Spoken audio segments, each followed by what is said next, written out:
Ahojte, teraz vám ukážem môj úplne najobľúbenejší sveter z tejto značky Free People. Tí Free People sú, tuším, z Ameriky, z Filadelfie a robia tak ako vintage style. Nevravím, že je to úplne moja šálka kávy, ale tento sveter od nich ma zaujal. Hlavne tým štýlom, tým materiálom a najmä svojou unikátnou farbou. Jedná sa o pomerne dosť dlhý kúsok oblečenia, takže toto asi nie je niečo určené pre nižších ľudí. V zime si dávam pod neho tento kus oblečenia. Ja vám to skutočne odporúčam. Je to perfektná vec. Už napríklad aj pod kabáty alebo proste pod nejaký kus oblečenia, ktorý potrebujete jednoducho mať nejakú ešte vrstvu bez toho, aby ste sa potili jak somár v kufri. Ja sa teším, že ešte dokonca vo veľmi podobnej farbe ako ten samotný sveter. No a kombinujem ho asi nasledovne. Dávam si proste ku nemu nejaký blečí spodok, samozrejme s bielými teniskami. Celkovo pod asi takto výrazný typ svetra sa mi jednoducho hodia neutrálnejšie farby alebo viac menej riflovina. To sveter je fakt, milujem ho, pretože ešte je dostatočne dlhý pre mňa a pôsobí viac menej ako kabát. Rada ku nemu nosím túto striebornú kabelku od Karla Lagerfelda. Myslím si, že to veľmi čistá, jednoduchá línia, vôbec to nie je preplácané.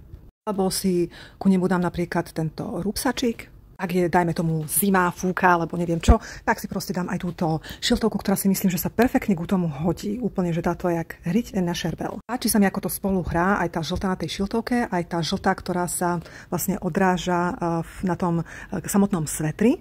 Ďalej tiež používam túto košelu, takúto zrezanú, takýto kúsok, určite si to zaobstarajte, pretože je to perfektná vec. Ja nerada veľmi vrstvím veci a proste neviem si predstaviť, aby som pod týmto mala ešte košelu alebo ešte niečo, proste ja sa rada cítim, mne hrozne teplo, proste ja sa furt spotím. S týmto svetrom sa takisto perfektne dá hrať, proste vykašľať si rukavy. Dávam jeden tip, ak máte také voľnejšie tie rukavy, tak môžete si tam dať dokonca gumičku, no a vytvarovať si ich proste podľa vašej predstavy. Biela na vrchu celkom pekne rozžiarí a reflektuje. No a takisto mám rada k tomu tieto tmavé rifle.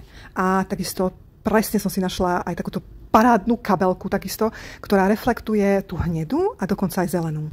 No aj ku tomuto by som si úplne, že bez problémov v zime alebo na jeseň dala proste túto šiltovku, ktorú vlastne ja viac menej používam ako čiapku na hlavu, lebo ja neznášam proste nejaké hrubé čiapky a nemám dokonca ani jednu.